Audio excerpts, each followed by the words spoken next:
송은재TV 시작합니다. 국민의힘에서는 다가오는 전당대회에 한동훈이 출마를 하느냐 하지 않느냐, 이게 가장 큰 관심입니다. 찬반으로 이제 거의 나뉘어지고 있는 상황이고, 한동훈에 대해서 구체적으로 등판해야 한다, 출마해야 한다라는 이야기도 터져나오고 있습니다. 그 다음 검찰에 대한 법무부의 전격적인 인사, 이게 화제입니다. 민주당에서는 오늘 국회의장을 선출을 합니다. 추미애로 이재명이 낙점을 했다. 권력 서열 2위라고 하는 국회의장을 민주당 대표인 이재명이 지명하는 이런 형태가 되고 있다. 민주당이 이제 이재명 당으로, 또 국회가 이재명 국회로 변하는 순간입니다. 이렇게 많은 후유증, 역풍이 예상이 되는데도 이재명이 국회, 민주당을 모두 독점하려고 하는 것은 자신의 사법 리스크 때문입니다. 지금 전국에 가장 중요한 것은 이재명의 사법 리스크입니다. 윤석열 정부, 저런 특검 공격, 탄핵 공격, 윤석열 정부가 어떻게 저것을 제압해야 하느냐, 이게 중요한 관건입니다. 그런 관점에서 한동훈의 전당대회 출마, 또 검찰의 전격적인 인사, 이 부분을 바라볼 필요가 있습니다. 여러 가지 복합적인 문제들, 복합적인 요인들이 작용을 하지만 가장 중요한 것은 이재명의 사법 리스크를 제압하기 위한 저 부분이 가장 중요하게 작동하고 있다, 이렇게 볼 수가 있습니다. 가장 먼저 한동훈에 대한 지지율, 어제 조사 결과가 발표된 것이 있습니다. 조원 CNI가 지난 11일에서 13일까지 전국에 2002명을 대상으로 조사한 결과입니다. 차기 대권주자 적합도입니다. 이재명은 2주 전에 비해서 0.7%포인트 내렸습니다. 38.6. 한동훈은 3.2%포인트 올랐습니다. 25.1입니다. 2주일 만에 한동훈이 3.2%나 올랐다. 이재명은 오히려 내렸다라는 것입니다. 그 다음은 조국은 0.4%포인트 내려서 7.7%였습니다. 한동훈의 지지율이 다시 오르고 있다라고 하는 것입니다. 한동훈이 그동안 여러 가지 도서관의 모습을 드러내고 원희룡을 만나고 했지만 별다른 메시지를 내지는 않았는데 한동훈의 지지율이 오르고 있다라고 하는 점입니다. 국민의힘 지지층에서 한동훈의 지지율이 더 올라가고 있다. 60% 언저리에서 이제는 66%로 오르고 있습니다. 국민의힘 지지층에서 한동훈으로의 지지율 결집 현상이 더 뚜렷해지고 있다라고 하는 것입니다. 이게 참 무엇을 의미를 하느냐? 한동훈에 대한 여러 가지 공격도 있습니다. 총선 패배에 책임을 져야 하지 않느냐. 그럼에도 불구하고 한동훈이 차기 대권주자로서 또 전당대회에 출마하는 것이 지금 전국에서 가장 필요하다. 국민의힘의 여러 가지 복합적인 문제들을 해결하는데 한동훈이 출마하는 것이 더 적합하다 라고 생각하는 국민의힘 지지층이 많아지고 있다라고 하는 것이고요. 국민들 사이에서도 그렇다라고 느낄 수가 있습니다. 그 다음 정당 지지도입니다. 정당 지지율은 민주당이 37.7%, 국민의힘이 34.8%입니다. 그래서 민주당과 국민의힘 정당 지지율이 비슷하지 않느냐. 총선 이후에도, 총선 때도 두 당의 지지율이 5%포인트 정도 차이인데 의석수는 이렇게 큰 차이를 가져왔다, 이렇게 분석을 하는데 여기에 중요한 것은 조국혁신당이 있습니다. 조국혁신당이 10.7%입니다. 이 조국혁신당의 지지율 상당 부분이 민주당 지지율이다. 그래서 민주당과 국민의힘 이 지지율 차이는 상당히 10%포인트 정도 나는 것이 아니냐. 총선을 지나면서 이 조국혁신당의 변수를 분석에 넣어야 합니다. 그냥 민주당과 국민의힘만 비교해서는 그게 의미가 없다. 조국혁신당이 지금은 있다라는 것이 중요합니다. 정당 지지율 비교에서는 민주당이 국민의힘을 앞서고 있다라고 보는 것이 조국혁신당의 그 지지율 상당 부분이 민주당 지지율일 것이다, 이렇게 추정을 할 수가 있습니다. 정말 한동훈을 놓고 이 전당대회에 한동훈이 출마를 하느냐, 출마를 하지 않느냐, 이게 가장 큰 쟁점이 됐습니다. 한동훈이 출마해서는 안 된다라고 주장하는 사람들은 총선 패배에 책임을 져야 한다. 또 지금 한동훈의 정치가 여전히 연예인급의 그 인기를 바탕으로 두고 있는 것이지 이 전략적인 것이 아니다, 이런 비판을 합니다. 또 윤석열 대통령과의 관계, 이 부분을 가지고 일부 친윤들이 한동훈 출마를 반대를 하고 있습니다.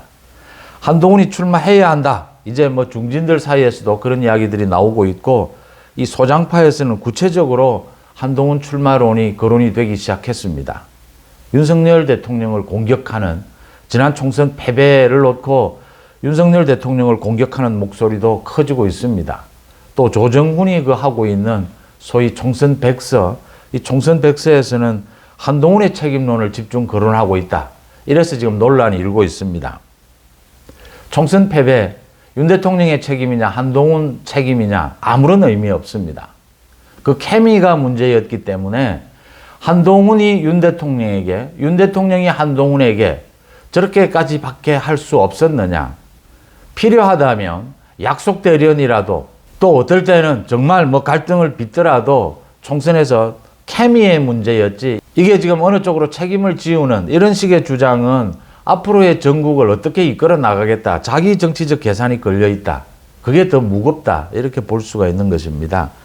그래서 지금은 중요한 것이 딱 두 가지입니다. 총선 책임론보다는 한동훈이 전당대회에 출마해야 하는 이유는, 첫째, 이재명에 대해서 법적 처벌할 수 있느냐, 법적 처벌할 수 있는 그런 정치적 환경을 만들 수 있느냐입니다. 이재명 조국은 계속 검찰 무력화, 재판에까지 영향을 미치려고 하고 있습니다. 이재명 조국의 저런 행태를 막아낼 수 있느냐, 제압할 수 있느냐, 그래서 한동훈이 필요하다. 한동훈이 가장 앞장서서 이재명 조국의 저런 특검 공격과 자신들의 사법 리스크, 이 부분으로 인한 검찰 무력화, 저걸 강력한 메시지로 또 강력한 이 행동으로 막아낼 수 있을 것이다. 그렇게 할 수 있는 사람으로 가장 적임자가 한동훈 아니겠느냐라는 것이고요. 또 역설적으로 지금 친윤 일부에서, 친윤 모두는 아닙니다. 일부입니다. 친윤 일부에서 한동훈 위원장과 이 윤석열 대통령의 관계가 좋지 않다. 한동훈 위원장이 윤석열 대통령과 각을 세우면 세울수록 지금 지지율이 올라가는 이런 형국에서는 한동훈 위원장이 전당대회에 출마해서는 안 된다. 당권을 쥐게 되면 이제 갈등을 불러일으킨다. 이런 주장을 하는 사람들이 있습니다. 뭐 이철규가 대표적인데, 그걸 거꾸로 봐야 합니다. 어차피 한동훈 위원장이 전당대회에 필요하다, 이재명 조국의 제압을 위해서 필요하다라고 본다면 이 대목에서 한동훈 위원장이 윤석열 정부, 윤석열 대통령과 관계 재정립을 하는 것이 순리다라고 하는 것이죠. 그러니까 윤 대통령과의 관계 정립, 이게 걸림돌이 되기 때문에 전당대회에 출마해서는 안 된다. 이건 논리가 거꾸로 된 셈입니다.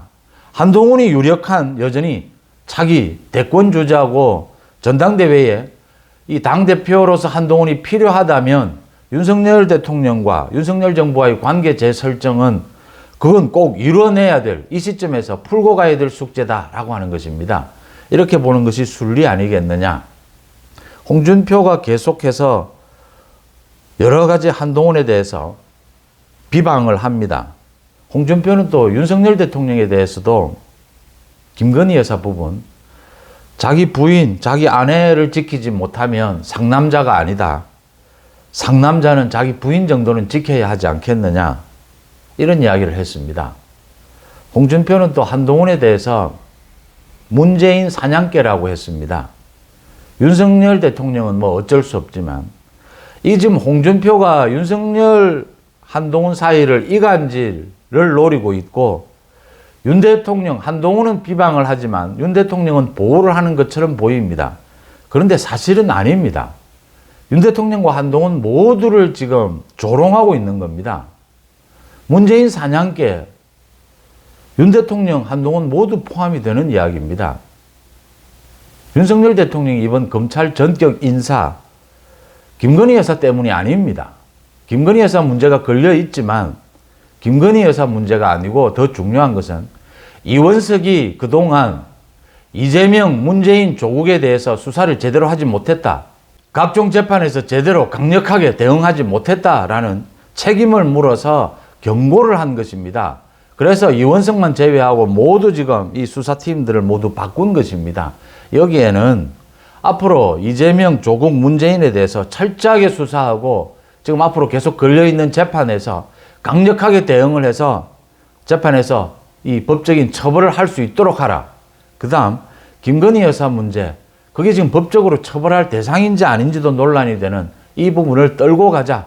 이제는 털고 가야 한다라는 걸 분명히 한 셈입니다. 이걸 가지고 뭐 상남자는 부인을 보호해야 된다 이런 식으로 조롱하고 사실은 이 비방을 하고 있는 것입니다. 윤 대통령과 한동훈 모두를 비방하고 있는 것이다. 이 대목에서 말씀을 드리고요.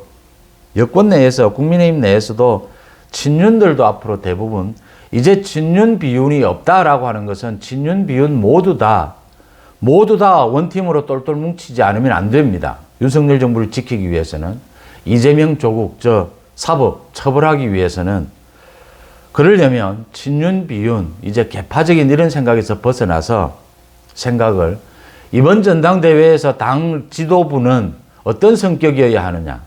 이재명 조국을 제압해야 한다. 가장 잘할 수 있는 사람이 누구냐.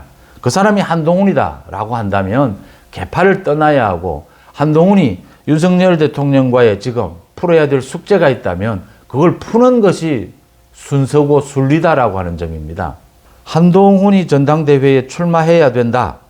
아니다. 출마해서는 안 된다. 지금 나뉘고 있는데 이런 논란들이 빨리 사그라들어야 한다. 이젠 비윤, 친윤 가리지 않고 한동훈이 필요하다면 이래서 필요하다. 한동훈이 아니라면 이래서 아니다. 라는 논리를 제시할 때가 되었다라고 하는 것이고요. 한동훈이 만약 전당대회에 출마해야 한다라는 쪽으로 가닥이 잡히면 윤석열 대통령과의 관계 설정, 이걸 이 대목에서 풀고 가야 한다. 이런 순서로 이 논리를 세우는 것이 맞다라고 보입니다. 한동훈에 대한 지지율이 오히려 더 지금 총선 이후에 더 오르고 있다. 대권 후보로서의 지지율, 국민의힘 지지층에서 또 한동훈 전당대회 출마를 요구하는 목소리도 더 커지고 있다는 게 인상적입니다. 한동훈이 전당대회에 출마해야 되는 이유는 다른 출마해서는 안 되는 이유가 있지만 가장 꼭 출마해야 되는 이유는 이재명 조국을 심판하기 위해서입니다. 법적으로 심판할 수 있기 위해서. 윤석열 대통령이 이번에 이원석에게 강력한 경고를 하고 전격적으로 이 검찰 단행을 한 것은 이재명, 문재인, 조국에 대한 수사입니다. 이 수사를 제대로 하고 재판에서 좀 검찰이 강력하게 대응을 해서 법적으로 처벌할 수 있도록 해야 한다라는 메시지입니다. 그 이상도 이하도 아니다. 이걸 복잡하게 끌고 가려고 복잡하게 이런저런 논란을 일으키는 것은 앞으로의 전국을 자신들에게 유리하게 이끌기 위한 여러 가지 그런 행동들에 불과하다라고 하는 점입니다. 그 대표적인 인사가 홍준표입니다. 홍준표는 지금 윤 대통령과 한동훈 전 위원장을 조롱 비방하고 있습니다. 여러분들은 어떻게 보십니까? 송은재TV 마칩니다. 고맙습니다.